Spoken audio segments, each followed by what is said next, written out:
Hello guys, I'm IfUdidwoodU, and today welcome back to another episode of How to Start a Saltwater Aquarium from Scratch. This is How to Start a Saltwater Aquarium from Scratch Part 2.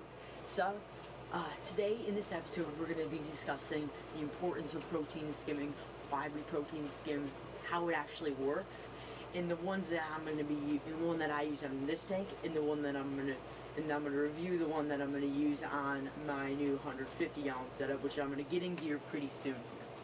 Alright, I'm also going to review or go over the basics of dosing for a coral reef aquarium. Alright, so stay tuned with me on IfUdidwoodU, and we're going to be right back at you. I swear you guys will be just stunned.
We're going to be talking about protein skimming first right here for you guys.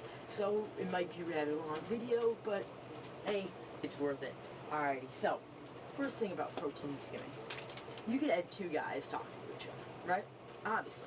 They could be talking about reef aquariums or whatever. They could be talking about this 45 gallon system here. One could argue, you could get away with an Emperor 400 hang on the back filter, like I used to have on it. The other could argue, no, use a hang on the back skimmer, it'll work better. And you could be arguing back and forth. Well, both are right, I guess, but one is better. And, well, let's review the first one. So, the guy that thinks with the hang on the back filter, hey, it's gonna work. This is only 45 gallons, you can't fit that much fish in here. And, and he's right. So hang on the back filter will do its job, but is it going to do? All right, let me put it this way: the corals in your system. Let me say this like this: the corals in your system, you know, they're living animals. Okay, if they don't have good enough filtration, they could still live. But are they going to flourish? No. So here's my point. They're still going to live. As a reefer, you could still be happy, depending on the point you want to look at it. But, you know, things try to survive on their own. They're not just going to say, oh, I'm done living, I'm going to die now, it's too hard to live. You know, no. Their immune systems are going to fight, they're going to try to live. They're going to work to live, they're going to try to live. So, the more they're trying to do something else, the less they are growing, opening up, and doing all the things that you want them to do. Using the use of a protein skimmer, or better filtration, going +1 with things, is going to make them flourish. So they don't even have to try to live. They can just stand there and do all the things that you want them to do, like grow, open up, and grow really big so you can fragment them, and all those types of things. So, do you want your corals to flourish, or do you want them to just sit there and sometimes open and sometimes close? I'll give you a minute to answer that. Probably won't take a minute because obviously everybody here in the Reef Aquarium hobby wants your corals to flourish and, well, grow big. So that's how I run my system. Alrighty? So with the use of a protein skimmer, it allows when you go +1 with a protein skimmer, like Mr. Saltwater Tank always says, go +1 with your protein skimmers. Make your system better.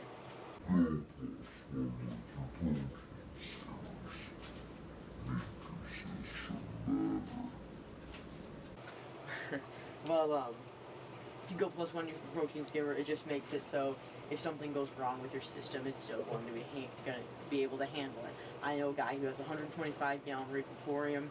He has a skimmer rated up to, I think it's like 900 gallons in his sump. So if anything goes wrong with his system, forget about it. The skimmer's going to take care of it. That's why going +1 with your protein skimmer is a great idea. That means checking this skimmer is rated for 45 gallons. This is a 45-gallon system.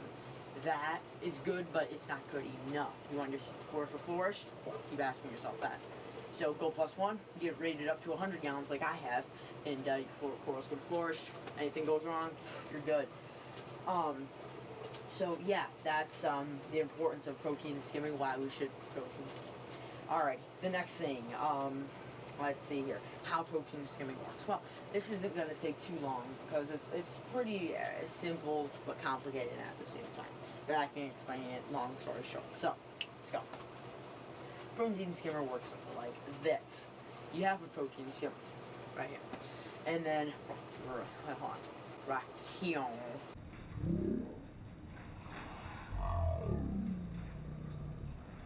I always wanted to say that.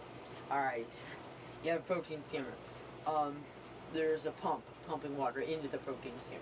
I'm going to review what type of protein skimmer I have, which uses Venturi type technology, which I should recommend, not needle nose technology. It's great too, but I use Venturi type. I don't really know that much about needle wheel technology, so if you're getting a skimmer, I guess I would recommend Venturi type technology. So it uses, there's a tube attached to the pump, so the pump is sucking in air and water. So it pushes it into the protein skimmer. There's a whole bunch of bubbles going around in the skimmer little area. And then those bubbles pile up, they get bigger, bigger, dirtier, and dirtier, and all of a sudden they pile up in this tube and pop into a collection cup. How does the waste get in there? Well, waste or any organic material always collects on the top of a bubble. On the top, not the bottom, the top of a bubble. It'll move up, you can actually watch it, I've seen it. And then you, obviously when that happens, you just, the bubble goes up in there, pops the waste into the collection cup, and it fills up. So it's real big. So that's how protein skimming works, and, yeah. If you have any more questions on how protein skimming works, send me a PM or leave a comment in the description. I can answer that for you ASAP, which means as soon as possible. Alright, what's my next thing? I'm going to be reviewing my protein skimmer now, so let's head on down to the sump and review the protein skimmer I have going on down there right now. So, stay tuned. IfUdidwoodU is going to be right back. Alrighty guys, I am back in my sump. It's kind of a tight fit in here, but I see there's my protein skimmer. I know I can't get at it as well as I'd like to, but you see there's some bubbles popping right there in the collection cup, and you see that little gray material on the bottom. I just cleaned it, so there's not that much in there right now, but you can see right there is all of the bubbles going on. So those bubbles go up and then pop in here. Just other something if you guys want to take a look. Not gonna explain it all right now, but here's my other pump. I have bio balls over there. Okay, let's go to the other side. You can get another look at it from a different angle over here.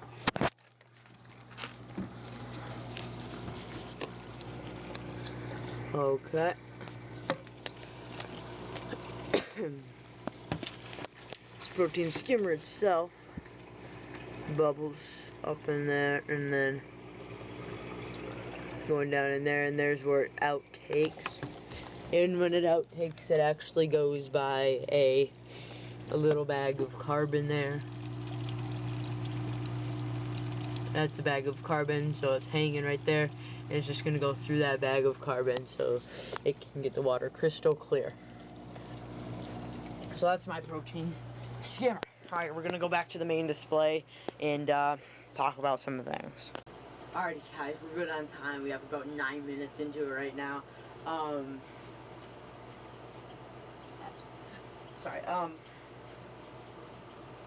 So yeah, the next thing we're going to be reviewing is the protein skimmer I'm going to be putting on the 150-gallon aquarium.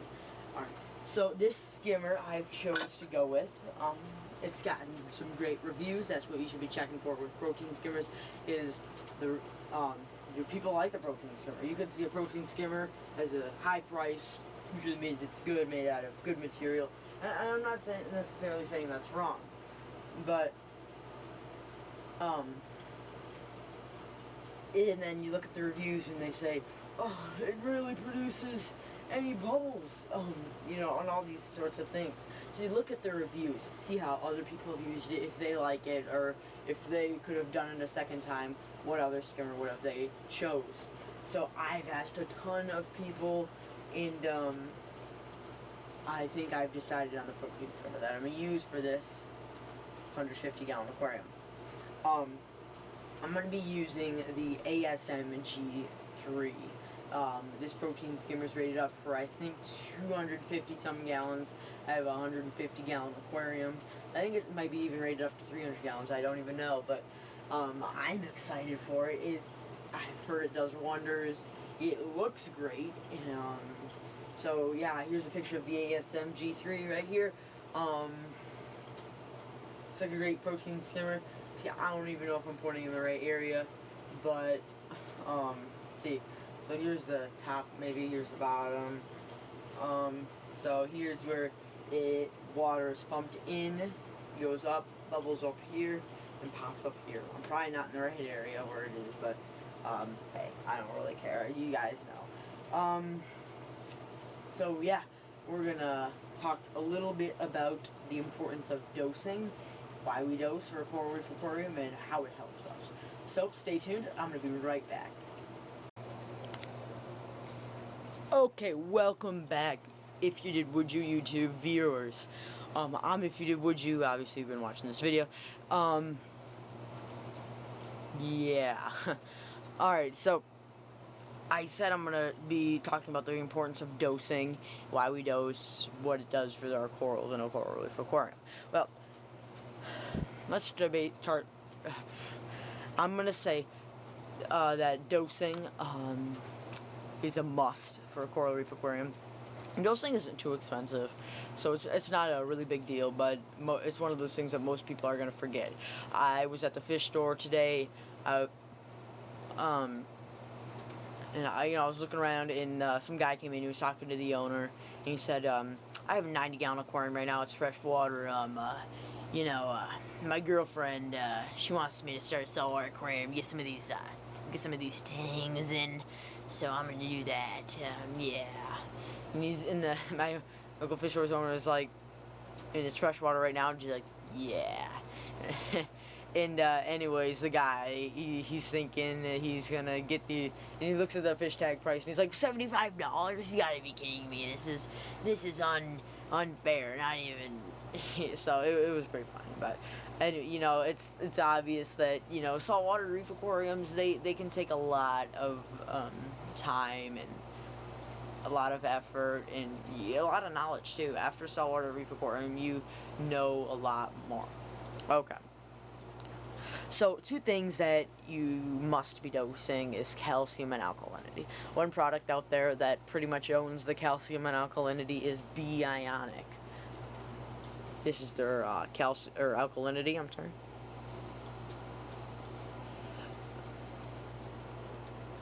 And this is their calcium. Bionic does a great job. They maintain my calcium and alkalinity levels pretty well.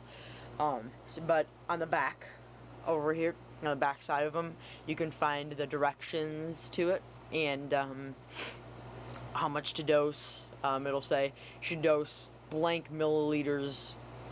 So I dose 5 milliliters of calcium a day and 5 of alkalinity. And every 2 days I'll dose 3 drops of iodine. And I do it manually. There's dosing pumps that I'm going to be getting for the 150-gallon aquarium because I want all that to be manual. I don't have to do anything with that aquarium. It's going to be sitting there and it's going to be looking great. Getting an a reef keeper light controller, dosing pumps, a whole bunch of reactors, all that sorts of stuff. I'm also going to be covering in how to start a saltwater aquarium. Anyways, back to dosing. It's pretty self-explanatory how to dose. You just look on the back side. They come as a package, usually. Calcium and alkalinity for B ionic, and like here on the back, here's directions. It'll tell you word for word what to do, when, and stuff like that. So you should be covered after you read that. So don't go online looking like I did, and you're never gonna find what to do. So just once you get them, you'll know. Next thing you should be dosing. I guess it's not a must, but I do it because I feel it is necessary. I recommend it. Lugol's iodine. Lugol's iodine is a great product. It's not very expensive. $19.99. It's I guess it's kind of expensive, but you know, whatever. It works by twisting off this. So, and the directions are right here. The directions are to 1 drop per 20 gallons twice a week. Check iodine levels periodically, which I do. You should be always testing. You should buy a test kit. Here, hold on, I'll be right back.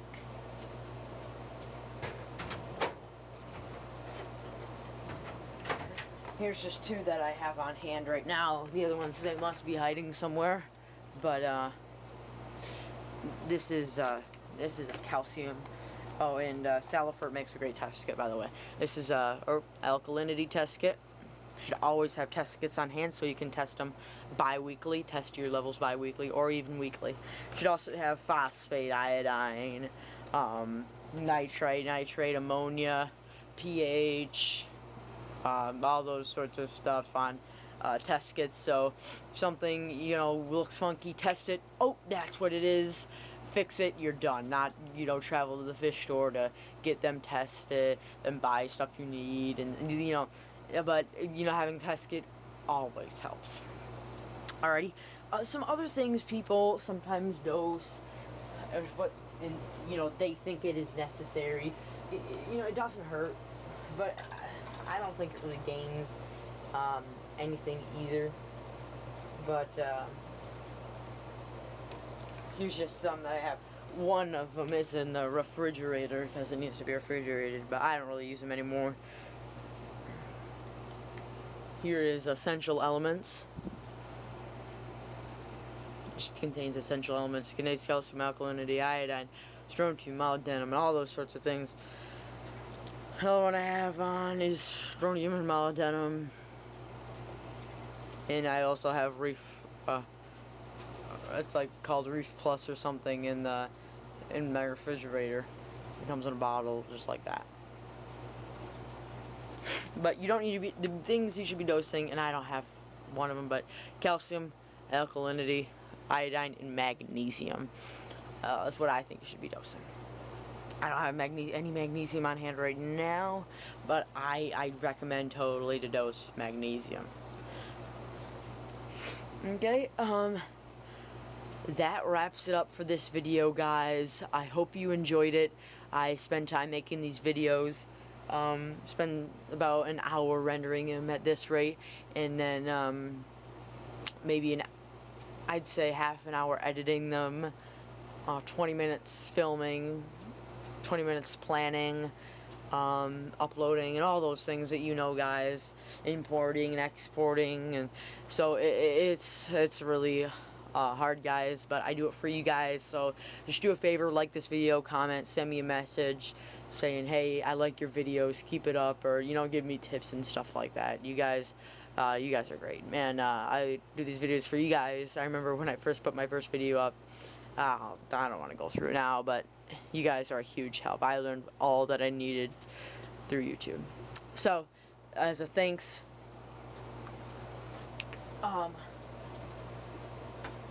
as a thank you, I'm going to be giving out for free this notebook. It's not just a notebook, but in it I'm going to be writing word for word how to start a saltwater tank. And it's not going to be just what I say in the videos, okay? Not even close. I'm going to go, I mean, there's 400 pages in here, and I'm doing back to back. So that's like 800 pages, you guys. So, yeah, but, you know, I'm going to really go in depth, like really in depth. And it's for free, all you guys. One person, I'm just mailing it to him for free, just this, and then all the rest I'm going to put on a PDF file. But, yeah. And then I'm also giving out for free a DVD copy of how to start a saltwater tank. And it's not going to be these videos that you're watching right now. It is going to be, it's going to be, that's my wet dry, by the way, right there. It's going to be, you know, more in depth, like the writing, except not the writing either. It's just, you know, a whole bunch of different points of view on it, you know, your take and stuff like that. So, yep, and I'm also going to be, putting it on, so you guys can download that too, but I'm also sending it out in a DVD. So yeah, wraps it up for this video. Stay tuned for next week's episode as I get the protein skimmer for the 150 gallon aquarium, and we take a look at that. And the next Saltwater Tank Aquarium from scratch episode is going to be in a couple more weeks. So stay tuned, guys. Like I said, like this video. Peace.